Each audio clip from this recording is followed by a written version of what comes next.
Good morning friends, मैं हूं आपका दोस्त संदीप सैनी और आप देख रहे हो इंडस्ट्रियल एक्सपर्ट। दोस्तों, आज का हमारा टॉपिक है 6 रीजन टू बॉन्ड और अर्थम मेटालिक पार्ट। मतलब आज इस वीडियो में स्टडी करेंगे वो कौन कौन से 6 रीजन है जिनकी वजह से हमें अपनी इंडस्ट्री में किसी भी मेटालिक पार्ट को बॉन्ड या फिर अर्थ करना चाहिए। चलिए वन बाय वन सभी रीजन को स्टडी करते हैं। फर्स्ट है bonding of expose conductive parts.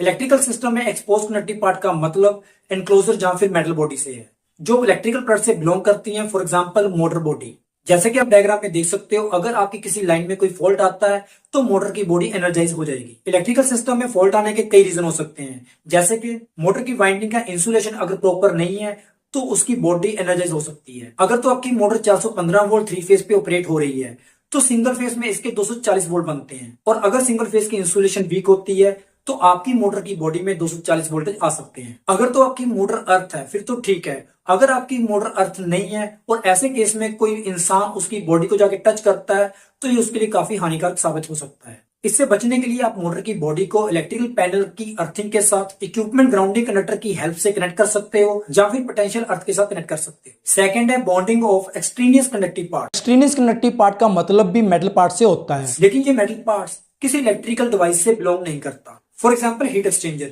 ये कोई इलेक्ट्रिकल डिवाइस नहीं है, लेकिन ये इनलेट और आउटलेट पाइप के थ्रू ऑलरेडी अर्थड होता है, इसीलिए ये अर्थ पोटेंशियल इंट्रोड्यूस कर सकती है अगर कोई ऑपरेटर इसके कॉन्टेक्ट में आ जाए। मतलब जब आपकी मोटर में ग्राउंड फॉल्ट हो और सेम टाइम पे कोई ऑपरेटर मोटर और हीट एक्सचेंजर के कॉन्टेक्ट में आ जाए तो मेजोरिटी में करंट ह्यूमन बॉडी से पास होते हुए हीट एक्सचेंजर के थ्रू ग्राउंड हो जाएगा। करंट आपके फीट से भी ग्राउंड हो सकता था, लेकिन जैसे कि आप डायग्राम में देख सकते हो, आपके फीट के रास्ते रेजिस्टेंस की वैल्यू ज्यादा होने की वजह से इसने हीट एक्सचेंजर का रास्ता चूज किया। इसीलिए हमें मोटर की बॉडी को हीट एक्सचेंजर के साथ बॉन्ड करना चाहिए। थर्ड है earthing of neutral point of the electrical system. जैसे कि आप डायग्राम में देख सकते हो, अगर तो आप टीएनसी या फिर टीएनएस सिस्टम बनाना चाहते हो तो आपको ट्रांसफार्मर की एमबीएलवी साइड कॉमन पॉइंट को अर्थ या फिर ग्राउंड करना पड़ेगा।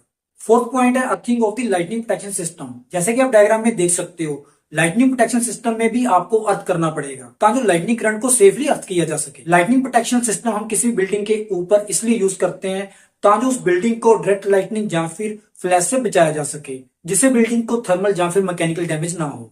फिफ्थ पॉइंट है bonding in order to reduce the electromagnetic interference. अगर हम मेटालिक कंड्यूट को एज ए ग्राउंडिंग कंडक्टर और वायरिंग रेसवे के लिए यूज करते हैं तो हमें एक्स्ट्रा बेनिफिट ये मिलता है कि हमारे सिस्टम से अगर इलेक्ट्रिकल नॉइस निकलती है तो ये कंडक्टर उसे भी सप्रेस कर देगा, क्योंकि कंड्यूट इलेक्ट्रोमैग्नेटिक फ्लक्स के लिए स्क्रीन की तरह एक्ट करता है और रेडिएशन को एनक्लोजर से बाहर नहीं जाने देता। ज्यादातर ये प्रॉब्लम आज के मॉडर्न इलेक्ट्रिकल सिस्टम में वहां पे देखने को मिलती है जहां पे बहुत ज्यादा क्वांटिटी में सेमीकंडक्टर यूज होते हैं, और हमें पता है सेमीकंडक्टर से जनरेट होने वाला हार्मोनिक करंट सिस्टम से फ्लो करता है और सीधा वोल्टेज को निशाना बनाता है। इलेक्ट्रिकल पावर कंडक्टर की वजह से जो रेडिएशन जनरेट होती है और नॉइस सोर्स की तरह एक्ट करती है, और अगर सेम रेसवे से किसी और कंडक्टर को भी पावर सप्लाई हो रही हो तो ये मेटालिक रेसवे इलेक्ट्रोमैग्नेटिक इंटरफेरेंस को ऑटोमेटिकली सप्रेस कर देती है। सिक्स्थ पॉइंट है bonding in order to reduce the risk of electrostatic discharge. Static electricity भी बहुत बड़ा रिस्क होता है, स्पेशल एटैक्स लोकेशन के लिए। एटैक्स का यहाँ पे मतलब ऐसी इंडस्ट्री से है जो गैस, ऑयल या फिर केमिकल इंडस्ट्री से रिलेटेड हो,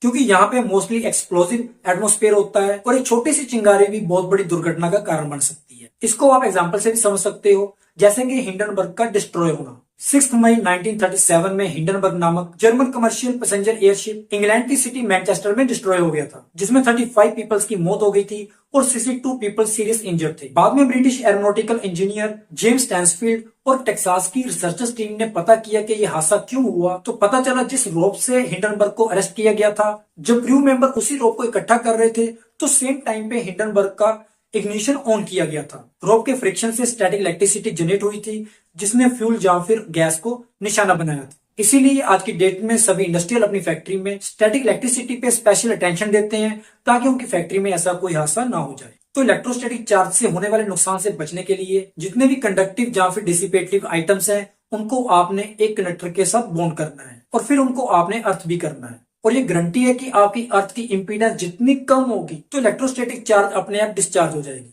आपके अर्थ की रेजिस्टेंस IEEE के अकॉर्डिंग 5 ओम से ज्यादा नहीं होनी चाहिए। तो उम्मीद है दोस्तों आपको मेरी इस वीडियो से 6 रीजन टू बॉन्ड और अर्थ मेटालिक पार्ट के बारे में कंप्लीट नॉलेज मिल गई होगी। अगर आपको मेरी वीडियो अच्छी लगती है प्लीज लाइक एंड शेयर कीजिए, और मेरी न्यू वीडियो का नोटिफिकेशन पाने के लिए प्लीज मेरे चैनल को सब्सक्राइब कीजिए। Thank you.